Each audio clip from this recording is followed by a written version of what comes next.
Hello, you're watching Access. My name is Dave. I'm joined today by Holly. Hey guys. We're still at Paris Games Week and we've just been behind closed doors to see Wild. Oh my god, I was always excited for this ever since we saw, I believe it was Gamescom. It was, yeah. Where we saw the trailer, and I've been dying to see more, and I think we've got some cool bits of information for you as well, stuff that wasn't talked about on stage. Yeah, so it was on stage in the conference and we saw the first bit of gameplay. Behind closed doors we saw the same area, but it was kind of, it was live. He played it live for us. Took lots of notes. And we could ask questions and it was good. Should we get started then? Yes. So they kind of want to go totally open world with this. They've got an 8 kilometer field of view. That's how far you can see. Yeah. Technically the world's kind of Endless. He said endless. at the moment the world is endless. Like there's not going to be like those invisible walls. No, it's just like I do hate you just keep invisible wall, going. Which is, it's like No Man's Sky, but for like cavemen. I think that is the No Man's Sky. I'm assuming they've done this procedurally because I don't know how you can make an endless world otherwise. But that is what they've said. They said it's completely Which endless. is incredible, but they're really conscious of the game wanting to be all about exploration and giving you the tools to explore as well. So they're very conscious of not leaving like mission markers, because Yeah. for them that feels like, well, if you've got that marker, you have to go do that thing, and you can't really rest until that thing has been done. That's They right. don't want that. They talked about. They were asked if there's like an end goal to the game, and they said it's not really about that. It's about finding your own path, finding your own story. If they gave you like a goal, most people would just go try and do do it. that goal, and they Yeah. don't want you to do that. They want you to try and explore and play how you want to play. So again, quite No Man's Sky, which is interesting. Wild is the perfect name for it, I think. Like as you said about no mission marker, there was no HUD at all. Like there's nothing. No, and they felt that they would actually like to try and keep it without a HUD, because they felt unless it was absolutely necessary to the game, it shouldn't really be on your screen. So I'll be really interested, because I love a clean kind of UI, especially if you're going to have a game where you want to share moments. You're going to want to have nothing cluttering it for the share button. Yeah, and actually they talked about the share button. They said when they first approached Sony about bringing Wild Yes. to PlayStation, they said it's like the perfect game for the share button, because they feel like the share button should be for unique moments, you know, not just like everyone sharing the same thing when they've like defeated a boss or something. It's like, you know, they want you to have completely unique moments and to be able to share them with everyone, and they think that that's what Wild is all about. So it's that you can have people in the same world, we found out. Oh, now this to me, I thought this was the coolest thing, which I'm kind of shocked they didn't say on stage, because Yeah. this really is a game changer. Well, they said like so far they've only focused on the offline. They didn't mention this at all yet. No. They just wanted to get it, you know, get the idea across first to people, I think. So they've only shown offline so far. There's also an online mode, and the online mode you can then choose to open up, if you'd like, your world to other people, and other people can come into your world. Yeah. So basically, it's not an MMO. They want to get that across absolutely straight away. But other people, if your world is open, can come in and wander around the world and interact in that world. Kind of think the tower in Destiny. It's kind of just generated on who's around. However, if I wanted to join Jackson's world, I could send an invite, or I could invite him to play with me in mine. Unlike No Man's Sky, where it's an infinite universe, you may never find each other. Yeah. We actually could set it up so all of Exactly. Access could play together and create a gang.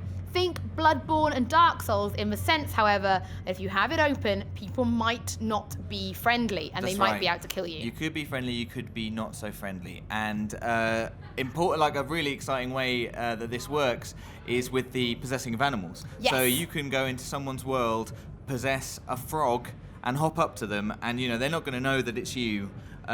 Because it's just a small frog. And they were saying that they actually have had people in the playtesting, like, you know, in possessing animals, like in herds and stuff, and then trying their best to look like AI. Like, I'm a sheep. Like Assassin's Creed multiplayer, Yeah, the where you have to multiplayer. try and blend in. And obviously, when you do possess animals, your body is left unprotected, in the sense that that's when you could be killed. Yeah. So they were saying like you can possess an animal at the moment. You can go as far as you like with that animal. There's There's no limit. There's no there's limit. no like radius of how close you've got to stay to your body. Go explore the whole Exactly. place. But you But are you- leaving yourself open. You might have to climb a tree to leave your body safe. They did say, you know, maybe find shelter in something like a tree, which is a good And idea. when we were exploring, we saw great big trees, and a little icon in the tree meant the tree could be turned into a shelter, or if it was a shelter, it could be upgraded. These were fast travel points, because obviously the world is huge. Or if you were to die, these would be your respawn points. So where your last shelter you kind of checked into, I suppose. That is your respawn point. Yeah, and talking about the world being huge, they've said that they, and again relating to not really having an end goal as such, and everyone having a different kind of experience, they said that everyone will start in a different part of the world. So they were talking about how they want the community to have those conversations of like, I started in the mountains and like this Yeah, happened. Like, no one I will started start in the same swamp. place. Exactly. And so that's really interesting and exciting. And obviously, I guess different places are going to have different kinds of wildlife, Yeah. which are going to lead on to different kinds of experiences again. Exactly. It's like, it's quite scary actually. So the way you kind of level up, if you want to put it in such terms, is as you possess animals, you can kind of just unlock their knowledge. Now, we saw in the gameplay demo where he threw a snake down and summoned the snake deity, the snake goddess. And that was part of a mission. But if he had thrown any animal on there, it would have summoned that animal's god. Yeah. That animal's god would have then given you like a task or a challenge. For example, the snake lady may say, to unlock the knowledge of a snake, I want you to be a snake for 2 days. So she'll put you into a snake and you're a snake for 2-day game time, not real world time. And then you have to not just survive, so not get eaten by hawks. Yeah. But you've actually got to find your own food and genuinely survive. Yeah. And then she'll grant you the power of a snake, Yeah. which will then give you a snake tattoo. And that's where all those body tattoos, they mean you've unlocked the knowledge of that animal, which I Yeah. thought was really cool. Yeah, definitely. Another example was you might be asked to sacrifice someone from your tribe as well. Yeah. So there's going to be a whole kind of questions of morality and stuff and choices like that as well, which is kind of... Yeah, and you have to find those Scary. sacred spots where you can unlock the knowledge. So you are going to have to travel. It may be that actually you just want to just wolves. You're only really interested, you want to get all the knowledge of wolves. It may be that you're a bit of all-rounder and you have lots of knowledge for different things, but none of it's all sort of maxed out. But to do that, you're going to have to travel and find these sacred spots and sort of complete what the gods are asking you to do to be able to sort of level up. And it's Yeah. a really boxy term for it, but Yeah, but Basically you know, what it is. yeah. also, when you're playing, don't forget you can just use this touchpad. He used the touchpad, didn't he? Just swipe between animals. Oh yeah, that was So cool. we had quite a few animals with us. We had like the bear and the bird. Yeah. And then we There was also some had like a little boars at little one point, boar, and he yeah. was just literally just swiping and jumping between the animals really quickly. So if you could hear, he said like maybe you can hear like a predator nearby and you've left your body behind. You can swipe to the eagle and then really get in the air and have a look and find that Yeah. predator and then get back to your body and maybe run away or hide.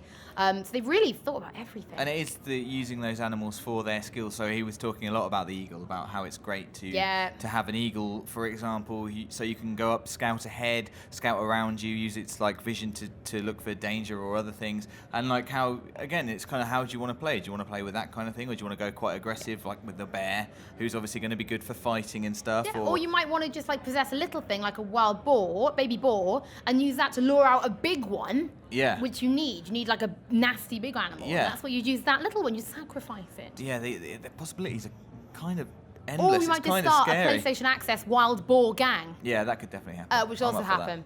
But you go. I think that's everything we've learned on Wild behind closed doors. Guys, thank you so much for watching. There's so much information.